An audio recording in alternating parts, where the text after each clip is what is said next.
Hey, what's up guys? Welcome back to the fish room. My name is Travis and welcome back to another video. So today we're going to do an update on the 300-gallon reef. I did a water change yesterday, so I cleaned the glass, and that means we're making a video today. So it's once every couple weeks, and yeah, it's clean. So perfect time to make a video. Outside of that, the fish are starving to death apparently because I didn't feed them yet today. I do have to do I do have to test my nitrates and phosphates real quick just to make sure everything's in line. I have had some elevated nitrates. Basically, I was sitting at like 30 ppm for a few days. So I turned off my auto dosing on that.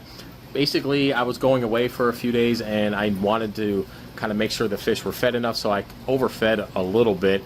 Probably a little bit more than I should, and the nitrate spiked. So nothing too crazy. Some polyp extension wasn't the best. Growth seemed to be normal. Alkalinity consumption seemed to be normal, but yeah, so I was at like 32 ppm for like 4 days. It's coming down. I did a 30-gallon water change, you know, my bi-weekly water change, and yeah, so I wanted to actually answer a question. Somebody was asking about the Instant Ocean, how it's doing, and yeah, no issues with Instant Ocean other than the fact that the mixing barrel gets pretty dirty. It is gross. I cleaned it out. I think I did a short on that the other day or something like that, but I did clean it out last week, and it just gets dirty. Now I am considering, and I might do it, I might buy an ICP test, mix a little bit of this stuff from the barrel with the RO water version and send that in just to kind of see if there's anything crazy in that little residue that's at the bottom of the barrel. A couple of you guys asked about that, so I might do it and give you guys the results, and I'll let you know. All right, so outside of that, everybody's doing pretty good. I'm trying to adjust the settings on the camera here. It's a little funky. There goes Blue being a jerk. But yeah, so we have added a couple fish in here. A tang that I end up rescuing. It's a little dark. He's in here. Went through quarantine, doing pretty good.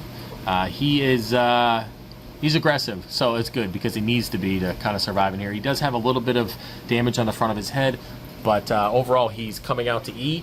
He's standing his own. It is difficult to add tangs to a tank that is established like this, especially with Big Blue down there kind of you know, establishing his dominance.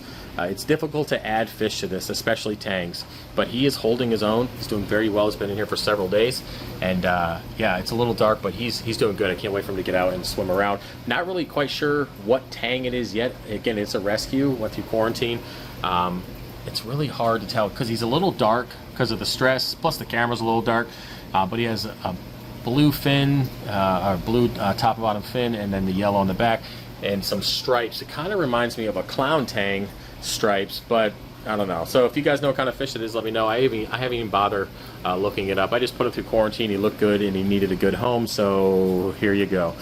But outside of that, I'm probably not going to add any more tangs. I know I mentioned this before. I wasn't going to add any at all, but again, you know, when a rescue comes in, it's kind of something that I just kind of did last minute quarantine and got him in here.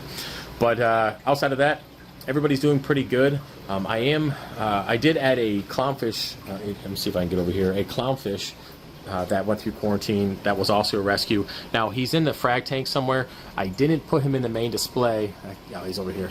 Are you right there? Somewhere there. He's kind of dark, but he's chilling right there. I didn't put him in the main display because the clowns in here are just brutal, especially this orange clown or tomato clown, and then we have a couple other ones that are sleeping and living in the mushrooms there, and just clowns in general. There's a lot in here. Plus we have wherever my there we go, my skunk cleaner clowns or skunk clowns.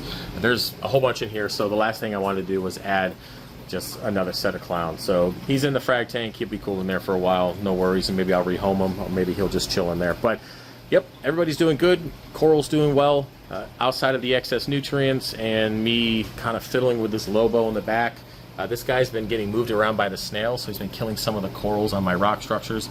So I might have to move him or rehome that coral. I haven't decided yet, or maybe I'll just make a separate tank for it in general. But yeah, good. The fish are doing good. Tank's doing well.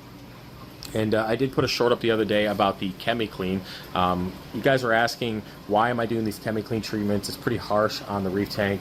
I understand that it can be a little harsh. I do dose EcoBalance to kind of help balance that out, you know, the harshness of the chemi-clean. But unfortunately, the only place that I'm getting cyano is in the refugium. I don't get anything here in the main display. I don't have any issues with that. It's just in the refugium. So every once in a while I get in there and do the cyano treatment. Of course, I can't just focus on the refugium, so I just dose the whole tank. It's a couple day process. It's pretty messy, but outside of that, everything is fine. There really isn't any issue. And with the dosing of EcoBalance, I'm really not running into any major issues that I at least notice with the chemi-clean. So it seems to be safe for me, so it's probably worth a try if you're having cyano problems. One fish that I have in here that I haven't really seen too often is this filefish. That's the first time I've seen him in a while. He's just kind of chilling out. Maybe he's always swimming around and I'm too busy looking at all the show-offs in the tank. But, what's up, dude? Yeah, he's just hanging out. Pretty cool. And we got the usual crew here. Oh, there's Blue. Yeah, he's definitely, he's in a mood. The last few days since I added that other tank, he's been just bullying everybody. So I think he's like, he's feeling his dominance being, you know, messed with. So he's pushing everybody around, but he's been like that with other tanks. So he'll get over it and things will go back to normal here in a week or so. But outside of that, I think I'm pretty much it. I'm rambling at this point. I really want some good video of this guy so we could figure out what he is. I don't know. I don't even care. He's pretty in his own right. Don't even care what he is. Welcome home, dude. So hopefully he does well, and you know, he seems to be good. If he was going to die, or if there was going to be any other issue, it would have happened by now. So I think he's going to be good. He is eating, and that's the most important thing. So, yep. That's it, guys. So I appreciate you watching the video. Any questions, let me know. If you do want to support the channel, I am doing a $20 frag sale on the website. Check that out. There's going to be a bunch of stuff. There's a bunch of LPS, frog spawn, SPS, Zoas, you name it, from the 300 as well as my frag tanks. So $20 and free shipping over $300 US only. So with that, I appreciate you, and I'll see you later. Peace.